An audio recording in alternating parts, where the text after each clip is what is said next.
रहीम। अब जिस टॉपिक की मैं आपसे बात करने वाला हूं उसका नाम है इलेक्ट्रिक फील्ड इंटेंसिटी।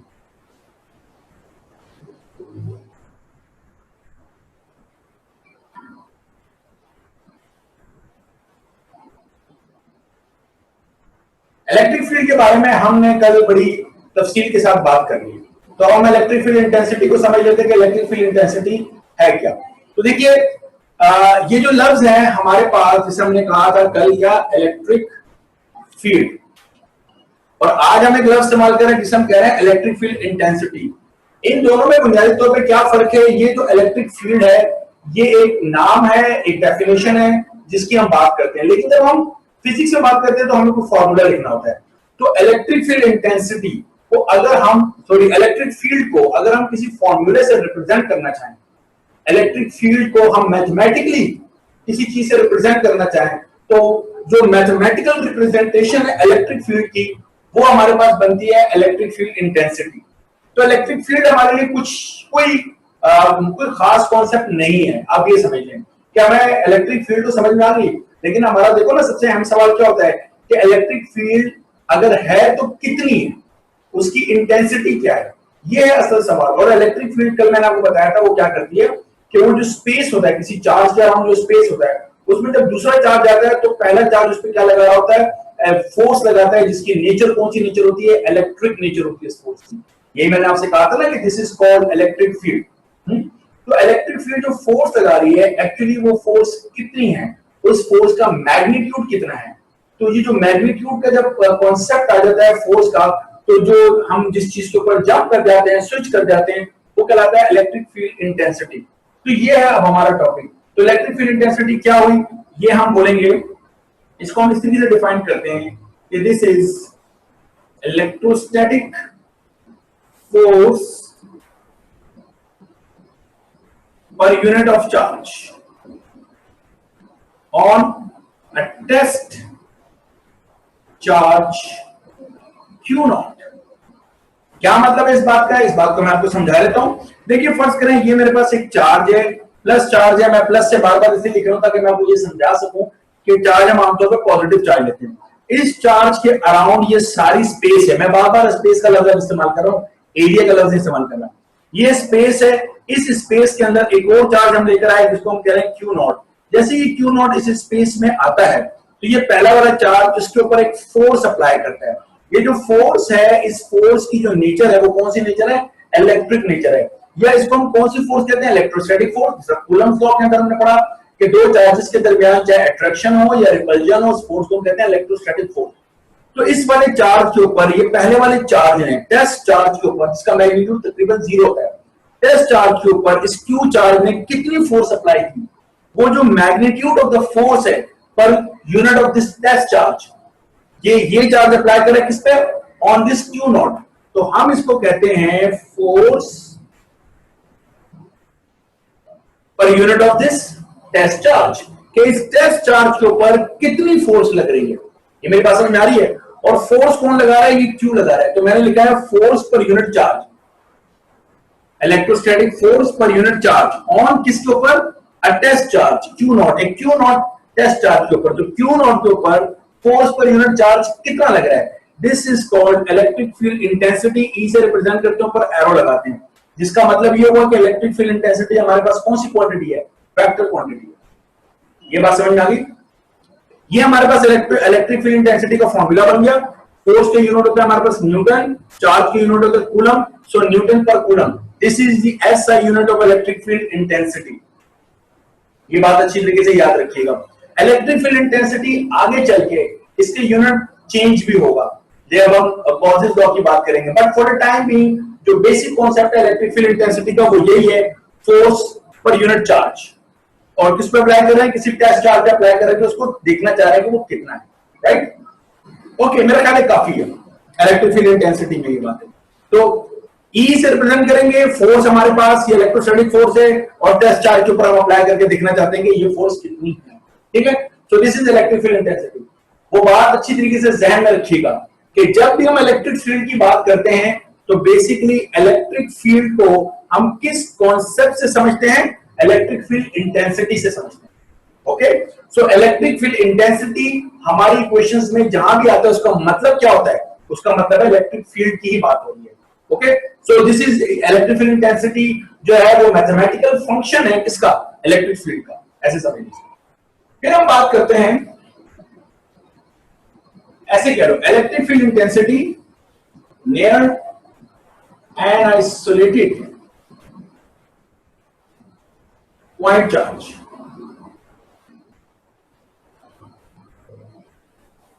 मैंने इस चैप्टर के शुरू में आपको बताया था कि चार्ज, जिस चार्ज को हम समझना चाह रहे हैं वो चार्ज की जो शक्ल है वो हमारे लिए इतनी इंपॉर्टेंट नहीं है, तो हमने उस चार्ज की शक्ल को एक पॉइंट की तरह रखा हुआ है, ठीक है, यानी शेप से इंडिपेंडेंट होकर बात कर रहे हैं। अब हम कह रहे हैं कि ये है जनाब अली हमारे पास एक चार्ज है प्लस क्यू, ओके, और इस चार्ज की वजह से इसके करीब में इलेक्ट्रिक फील्ड इंटेंसिटी कितनी है, तो उसके लिए हमने क्या किया, हमें टेस्ट चार्ज लेकर आए जिसको हमने कहा क्यू नॉट। तो हमने कहा ये Q वाला इस Q नॉट के ऊपर कितनी फोर्स लगा रहा है, ये Q वाला इस Q नॉट के ऊपर कितनी इलेक्ट्रिक फील्ड इंटेंसिटी अप्लाई कर रहा है। तो ये जो लफ्ज है आइसोलेटेड पॉइंट चार्ज, इसका मतलब क्या है, इसका मतलब ये है, देखो हम जिस दुनिया में रहते हैं, हम जिस दुनिया में रहते हैं हमारे चारों तरफ कौन मौजूद है, चार्जेस हैं, हर तरफ चार्जेस है। देखो ये इस कमरे में जिस वक्त यहाँ पे मैं मौजूद हूँ, एयर है, एयर के अंदर एयर कंपोज ऑफ एटम्स हैं, डिफरेंट एटम्स हैं, उसमें इलेक्ट्रॉन्स हैं, प्रोटॉन्स हैं, तो इसका मतलब ये है कि चार्जेस में तो हम चारों तरफ से, हर तरफ से चार्जेस में घिरे हुए हैं। तो हम बात कर रहे हैं एक ऐसे चार्ज की जिसके करीब में कोई और चार्ज मौजूद नहीं है, उसे हम क्या बोलते हैं, आइसोलेटेड पॉइंट चार्ज। पॉइंट उसकी शक्ल की, यानी पॉइंट की तरह चार्ज है, आइसोलेटेड है, इसके करीब और कोई चार्ज नहीं है। तो लेकर कौन सा आए, क्यू नॉट, याद है क्यू नॉट क्यों लेकर आए, ताकि क्योंकि क्यू नॉट टेस्ट चार्ज है, उसका मैग्नीट्यूड बहुत कम है। तो हमने कहा कि हम ये बात जानते हैं कि इलेक्ट्रिक फील्ड इंटेंसिटी का जो फॉर्मूला है वो है F अपॉन क्यू नॉट, क्या है ये बात हम जानते हैं, is equal to. Next step में हमने कहा कि अगर ये दो चार्ज हैं, एक Q1 एक Q2 है, तो दोनों दूसरे पे फोर्स लगा रहे हैं, इसकी तो फोर्स की हम बात नहीं करें क्योंकि टेस्ट चार्ज है, तो ये चार्ज इस पे क्या लगा रहा है, फोर्स लगा रहा है। तो जो फोर्स है F, कूलम्स लॉ के मुताबिक फोर्स का फॉर्मूला क्या था हमारे पास, K Q1 Q2 अपॉन दोनों के दरमियान डिस्टेंस अगर हम कितना ले लेते हैं, R ले लेते हैं। तो अगर इन दोनों चार्जेस के दरमियान डिस्टेंस R है तो इन दोनों के दरमियान इलेक्ट्रोस्टैटिक फोर्स क्या बनेगी, K Q1 Q2 upon R square. Q1 Q है तो मैंने Q लिख दिया, Q2 Q नॉट है तो खाली Q नॉट लिख दिया अपॉन R स्क्वायर, और डिवाइडेड बाय मेरे पास क्या है, Q नॉट। तो इस Q नॉट से Q नॉट हमारे पास क्या हो जाएगा, कैंसिल हो जाएगा। तो मेरे पास फॉर्मूला बन गया K Q upon R square, जिसको नेक्स्ट स्टेप में मैं लिख सकता हूं, K को लिख सकता हूं 1 अपॉन 4 पाई एप्सिलॉन नॉट और Q अपॉन R स्क्वायर, ये हमारे पास फॉर्मूला बन गया। So this is 1 upon 4 pi epsilon not Q upon R square, this is the electric field intensity. कहां पर है, एक आइसोलेटेड पॉइंट चार्ज के करीब है, ठीक है। तो किसी आइसोलेटेड पॉइंट चार्ज के करीब में जो इलेक्ट्रिक फील्ड इंटेंसिटी होती है, formula 1 upon 4 pi epsilon not Q upon R square. Q उस चार्ज का मैग्नीट्यूड है, Q जो है ये इस चार्ज का मैग्नीट्यूड है और R उससे डिस्टेंस है। तो जितना आप डिस्टेंस बढ़ाते रहेंगे, जितना डिस्टेंस बढ़ाते रहेंगे, जितना दूर जाएंगे, इलेक्ट्रिक फील्ड इंटेंसिटी उतनी क्या होती रहेगी, कम होती रहेगी, और जितना आप करीब आते रहेंगे इलेक्ट्रिक फील्ड इंटेंसिटी उतनी ज्यादा होती रहेगी। ये बात समझ में आ गई। तो ये फॉर्मूला भी बहुत ज्यादा अहम है हमारे पास। तो न्यूमेरिकल में आमतौर पर इलेक्ट्रिक फील्ड इंटेंसिटी का ये फॉर्मूला भी हम यूज करते हैं, और ये इसलिए अहम है कि आगे चल के मैं एक रिजल्ट ड्राइव करूंगा गॉसेस लॉ की मदद से, वो रिजल्ट एग्जैक्टली यही आएगा। तो उस वक्त मैं आपसे जब पूछूंगा कि याद है एक सिंगल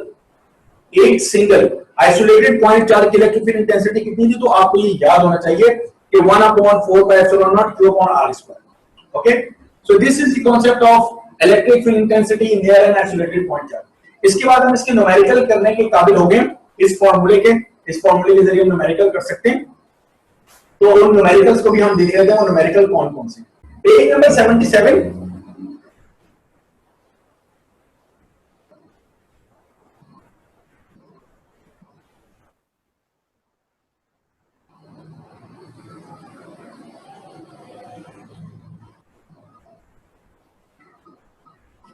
ये दो न्यूमेरिकल है मेरे पास 12.5 12.6, ठीक है।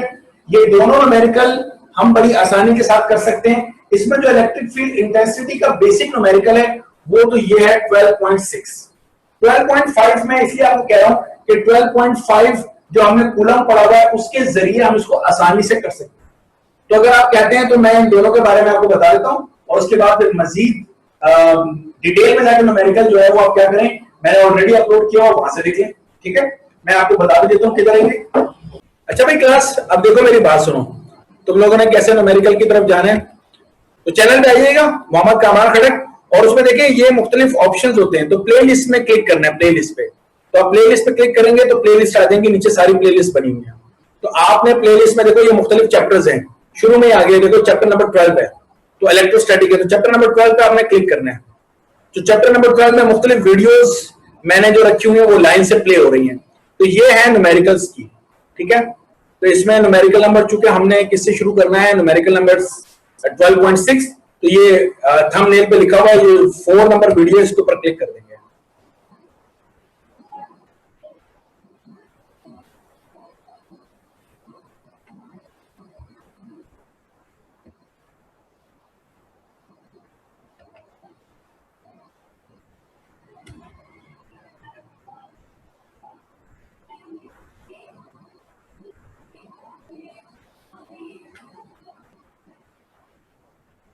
अच्छा जी, तो ये आप देख सकते हैं, ये 12.6 यानी ये नंबर 4 मैंने वीडियो प्ले किया, ठीक है।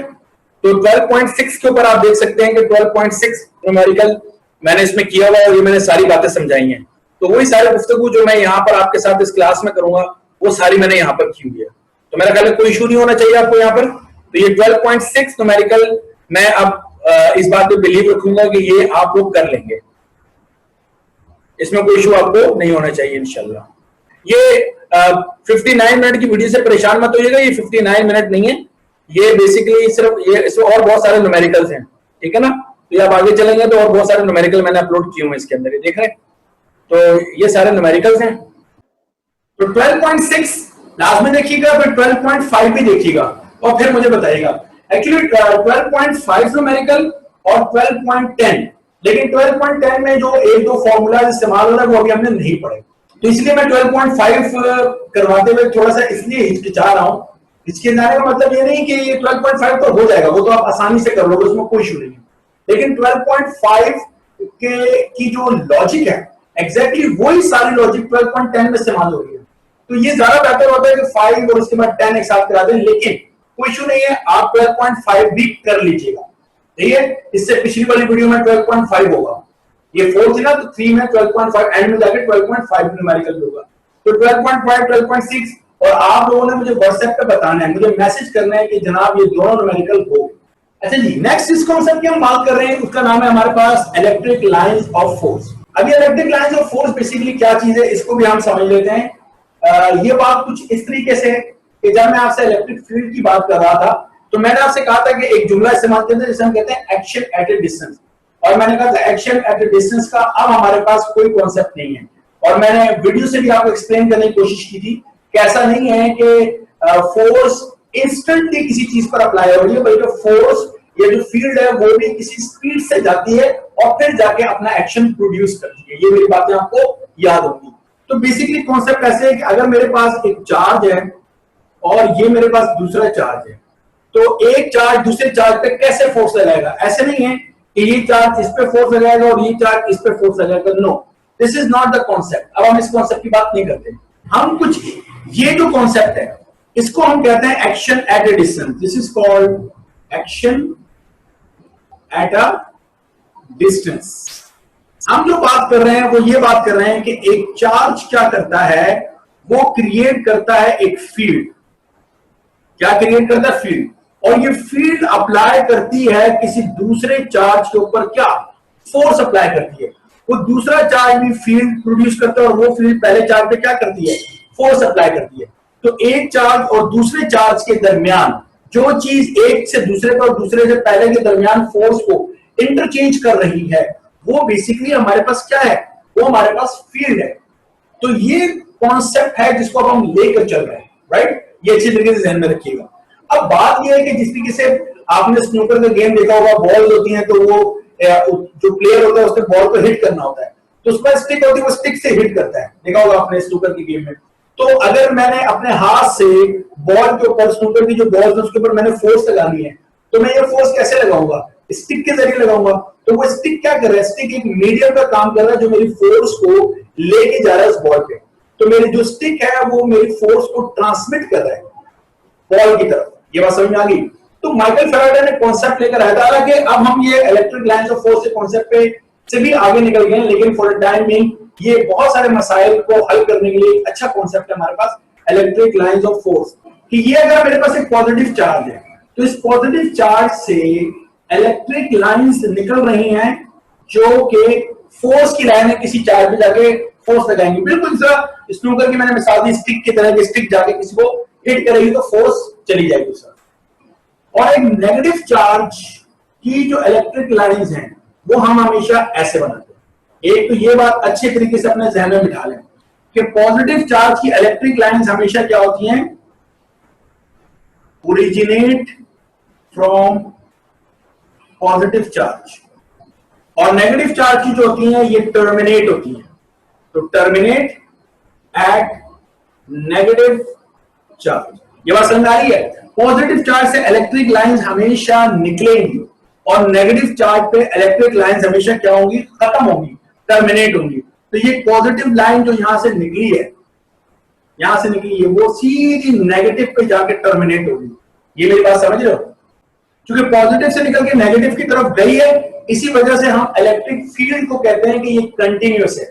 ये याद रखिएगा बात कि इलेक्ट्रिक फील्ड क्या है हमारे पास, कंटिन्यूअस है।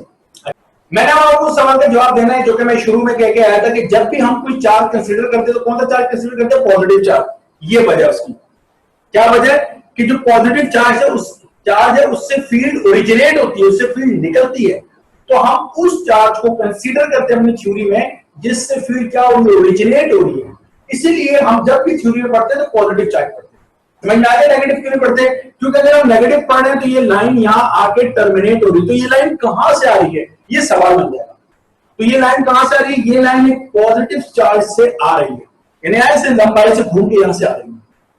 तो ये अगर यहां से निकली है तो ये हर हाल में नेगेटिव पे पहुंचेगी, कहीं पर भी ये लाइन ब्रेक नहीं होगी। इसलिए हमने कहा कि जो इलेक्ट्रिक लाइंस हैं वो हमेशा, इलेक्ट्रिक फील्ड जो है वो हमेशा क्या होती है, कंटिन्यूअस होती है। ये बात समझ में आ गई।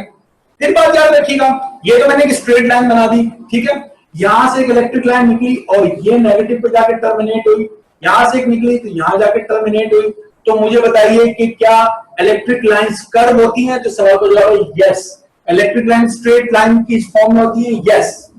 तो अगर इलेक्ट्रिक लाइन कर्व है तो कर्व का तो मतलब है कि हर पॉइंट के ऊपर डायरेक्शन क्या हो रही है, चेंज हो रही है। तो किसी एक पॉइंट के ऊपर डायरेक्शन मालूम करने का तरीका वही होगा जो कि हमेशा से है कि कर्व के किसी एक पॉइंट पे डायरेक्शन मालूम करने का तरीका ये कि उस पॉइंट के ऊपर टेंजेंट ड्रॉ करो। मैं आपसे ये कहना चाह रहा हूं कि अगर आपको इस पॉइंट पर इलेक्ट्रिक फील्ड की डायरेक्शन क्या है ये मालूम करनी है तो इसका तरीका ये है कि यहां पर आपको एक टेंजेंट ड्रॉ करना पड़ेगा।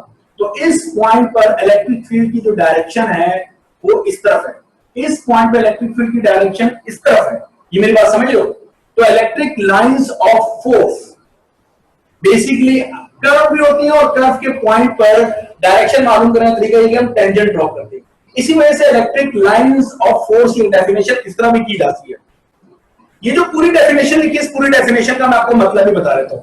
इसका मतलब ये कि जो इलेक्ट्रिक लाइंस ऑफ फोर्स है ये इमेजिनरी लाइन है, बिल्कुल ऐसी ये असल में तो नहीं है। ये तो हमने अपने कॉन्सेप्ट के लिए एक तस्वुराती एक लाइन बना दी है। बात समझ आ रही है? तस्वुराती लाइन है तो ये इमेजिनरी लाइन है।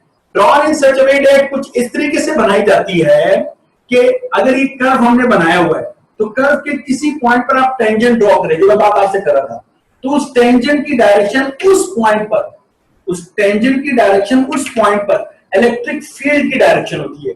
ये सारी बात यहां पे लिखी हुई है कि line of force is an imaginary line drawn in such a way that इस तरह बनाई जाती है कि direction of the tangent, tangent की direction at any of its point, किसी भी पॉइंट पे जो टेंजेंट बना रहे हैं, इज द सेम एज, वो टेंजेंट बिल्कुल सेम उसी की वैल्यू देता है electric field at that point, तो उस पॉइंट पर इलेक्ट्रिक फील्ड की जो भी वैल्यू है। तो वो टेंजेंट उस पॉइंट पर इलेक्ट्रिक फील्ड की ना सिर्फ डायरेक्शन बताता है बल्कि वो टेंजेंट उस पॉइंट पर इलेक्ट्रिक फील्ड को ही बता रहा होता है कि इलेक्ट्रिक फील्ड इतनी है और इस तरफ जा रही है। ये बात समझ में आ गई? तो ये हमारे पास एक डेफिनेशन है जो हमारी बुक में लिखी हुई है। मैं चाह रहा था कि बुक की ये वर्डिंग्स आपकी समझ में आ जाए। दूसरी बात मैंने आपको बताई कि जी कि जो इलेक्ट्रिक लाइंस हैं, लाइंस ऑफ फोर्स हैं, lines of force are continuous. ये याद रखिएगा, लाइन ऑफ फोर्स कंटिन्यूस है, एक बार चल पड़ी तो कहीं ब्रेक नहीं होती. Do not intersect each other, एक दूसरे को इंटरसेक्ट नहीं करती. मतलब ऐसा नहीं है कि एक लाइन ऑफ फोर्स ऐसे आ रही हो, यूं आई और यूं गुजर के यूं चली गई. ये मेरी बात समझ में आई? अब ये वो पॉइंट है जहां पर मसला बन गया. इस पॉइंट पर एक डायरेक्शन तो ये जा रही है और इस पॉइंट पे एक डायरेक्शन ये जा रही है. तो डायरेक्शन ये है या ये है? एक पॉइंट की एक ही डायरेक्शन होती है ना. अगर आप मुझे बोलेंगे कि भाई इस तरफ जाओ, तो मैं इस तरफ जाऊंगा, उसी वक्त मैं इस तरफ कैसे जा सकता हूं? तो या तो मैं इस तरफ जा सकता हूं या मैं इस तरफ जा सकता हूं. ये मेरी बात समझ आ रही है? तो इस पॉइंट पर इसकी एक डायरेक्शन होगी, दो डायरेक्शन होगी. तो अगर ये इंटरसेक्ट करेंगी, लाइन एक दूसरे को कट करेंगी, तो वहां पर दो डायरेक्शन हो जाएगी. इसलिए इलेक्ट्रिक लाइंस कभी एक दूसरे को इंटरसेक्ट नहीं करती. ओके, कंटिन्यूस का मतलब भी समझ में आया एक बार. चलिए तो जाके खत्म होगी कहीं पर.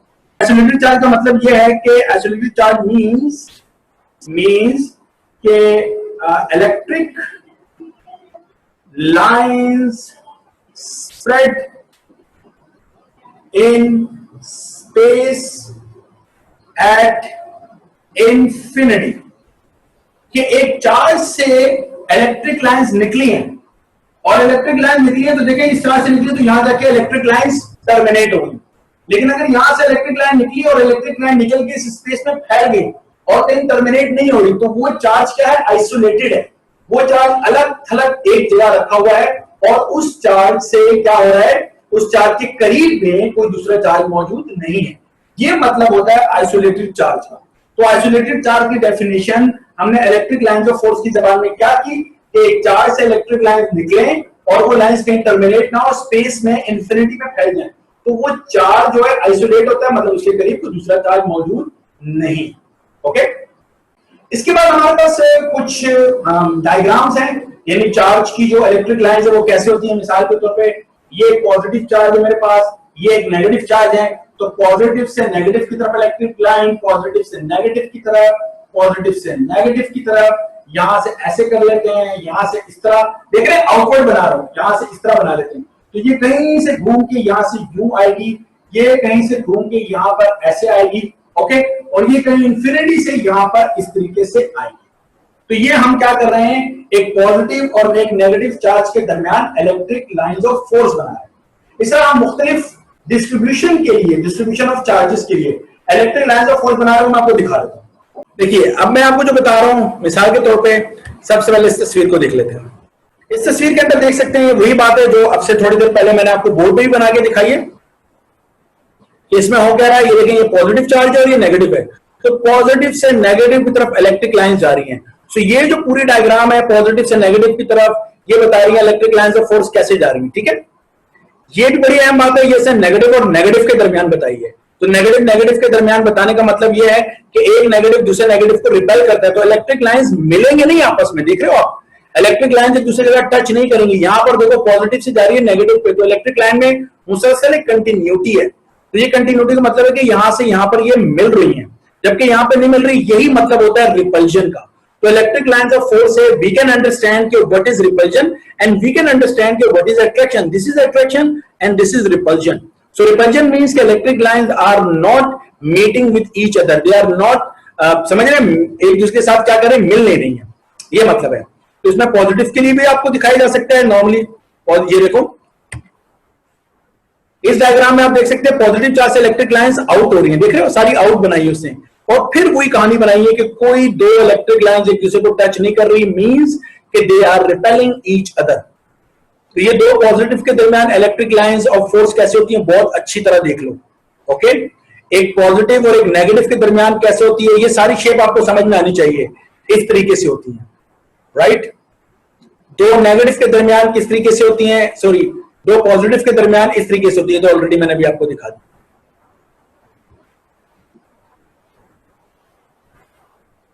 ये रहा दो नेगेटिव के दरमियान इस तरीके से फील्ड है. ये भी आपको पता होना चाहिए. ठीक है, और भी मैं आपको बता रहा हूं, रुकिएगा, सिर्फ यहां तक बात नहीं है. ये जरा बेहतर डायग्राम लग रही है. देख रहे हैं, पॉजिटिव नेगेटिव, तो ये पॉजिटिव नेगेटिव को उसने रेड और ब्लू भी कर दिया है। अगर आपको याद हो, ये मैग्नेट के अंदर ये हरकत हम करते हैं नॉर्थ एंड साउथ के लिए, ऐसे ही करते हैं ना, कि एक को रेड कर देते, एक को ब्लू कर दिया, चार्ज के अंदर कर दिया। बहरहाल ये जब हम मैग्नेट पे जाएंगे तो वहां ज्यादा बेहतर मैं आपको समझा सकूंगा। तो इसमें बिल्कुल वही बात है, लेकिन पॉजिटिव से लाइन जा रही है, नेगेटिव पे टर्मिनेट कर रही है। बहुत प्यारी खूबसूरत तस्वीर बनाई है। ये भी हमारे कोर्स का हिस्सा है, हमें समझ में आनी चाहिए। ये हमारे पे पॉजिटिव चार्ज है, ये एक रॉड है जो कि नेगेटिव है। तो पॉजिटिव चार्ज से देख रहे हो इलेक्ट्रिक लाइंस किस तरीके से उसने आउट किए और नेगेटिव पे जाके ये किस तरह टर्मिनेट हो रही है। तो एक पॉजिटिव से कैसे निकल रही है, नेगेटिव पे कैसे टर्मिनेट हो रही है, हमारी बुक में भी बनी हुई है, जहां पर इलेक्ट्रिक लाइंस ऑफ फोर्स लिखा है पेज नंबर 49 पे आप देखेंगे तो वहां पर ये तस्वीर बनी हुई है पेज नंबर 49 के ऊपर। ये तस्वीर भी याद रखिएगा, ये भी हमारे पेज नंबर 49 पर दी हुई तस्वीर। एक पॉजिटिव प्लेट है और एक नेगेटिव प्लेट है। तो पॉजिटिव से नेगेटिव की तरफ इलेक्ट्रिक लाइंस आ रही हैं। यहां का जो पोर्शन है, ये देखिए, ये जो मिड का जो पोर्शन है, ये सारा, इसमें आप देख रहे हैं, नोट कर रहे हैं कि जितनी भी इलेक्ट्रिक लाइंस हैं वो बड़ी यूनिफॉर्म है। इनके दरमियान जो गैप्स हैं वो देख रहे हैं, ये गैप्स बिल्कुल यूनिफॉर्म गैप्स हैं। ये बड़ी अहम बात है। इसका मतलब ये है कि ज्यादातर जब भी हम फिजिक्स में डेरिवेशन करते हैं तो इसलिए हम प्लेट्स के दरमियान का जो पोर्शन है उसके लिए कंसीडर करते हैं कि उन प्लेट्स के दरमियान के जो पोर्शन है उसमें जो फील्ड है वो हमें यूनिफॉर्म मिलती है। एजेस पे हमेशा गड़बड़ रहती है। जो एजेस हैं, जो किनारे हैं, वो हमेशा फिजिक्स में हमारे लिए प्रॉब्लमेटिक होते हैं, चाहे वो हम किसी मटेरियल के साथ ही क्यों ना डील कर रहे हो। तो देखिए एजेस पे क्या हो रहा है, ये लाइंस एक दूसरे को रिपेल कर रही है ना। बुनियादी तौर पे एक पॉजिटिव लाइन दूसरी पॉजिटिव लाइन को रिपेल कर रही है। तो ये जो कोने वाली पॉजिटिव लाइन है इसको मौका मिल गया और आगे जाने का, तो जो कोने पे लाइन है वो कर्व हो गई। ये देख रहे हैं, ये अहम बात, इसको याद रखिएगा आप लोग, ये कर्व हो गई और उससे कोने वाली और ज्यादा कर्व हो गई क्योंकि उनको और मौका मिल गया। ये कर्व नहीं हो सकती। ये जो लाइन है, देखो, ये जो लाइन है, इस लाइन की बात कर लेता हूं। ये लाइन जो मैं बना रहा हूं इस वक्त, या पहले मैं क्लियर कर लूं सारा। ये देखें, ये लाइन जो है ये हमेशा हर सूरत में स्ट्रेट होगी। ये क्यों हर सूरत में स्ट्रेट होगी बोलते हैं? ये इसलिए हर सूरत में स्ट्रेट होगी क्लास कि देखो, इस लाइन से अगर ये इधर बेंड करने की कोशिश करेगी तो ये लाइन बोलेगी ओ भाई इधर कहां आ रही हो, वापस जाओ, इसको अंदर ले जाएगी। ये लाइन अगर ये इस तरफ से कर्व होने की कोशिश करेगी तो यहां पे भी तो एक लाइन है, ये इसको बोलेगी ओ भाई इधर मत आओ, हमारे दरमियान इंटरेक्शन है, रिपल्जन है। तो ये लाइन को, जो दरमियान में लाइन है, इसको हर सूरत में स्ट्रेट होना पड़ेगा। ये बहुत अहम बात है, इसको ज़हन में रखिएगा, ठीक है, आगे चल के काम आएगी। ये सारी बातें आपको समझना देखो इसलिए भी बहुत ज्यादा जरूरी है कि इसके बाद जब तुम सेकेंड ईयर के बाद जब तुम एप्टीट्यूड टेस्ट की तैयारी करोगे तो फिर यही प्रॉब्लम आ जाता है कि जी हमें ये नहीं मालूम था, ये नहीं पढ़ा था, ये नहीं पढ़ा। तो मैं चाह रहा हूं कि आप इतना इन डेप्थ पढ़ो तो उसके बाद आपको बुक पढ़नी आ जाए और एप्टीट्यूड टेस्ट की तैयारी आपके लिए कोई इशू ना रहे। तो मैं उस कॉन्सेप्ट को ध्यान में रख के इंशाल्लाह तैयारी कराऊंगा।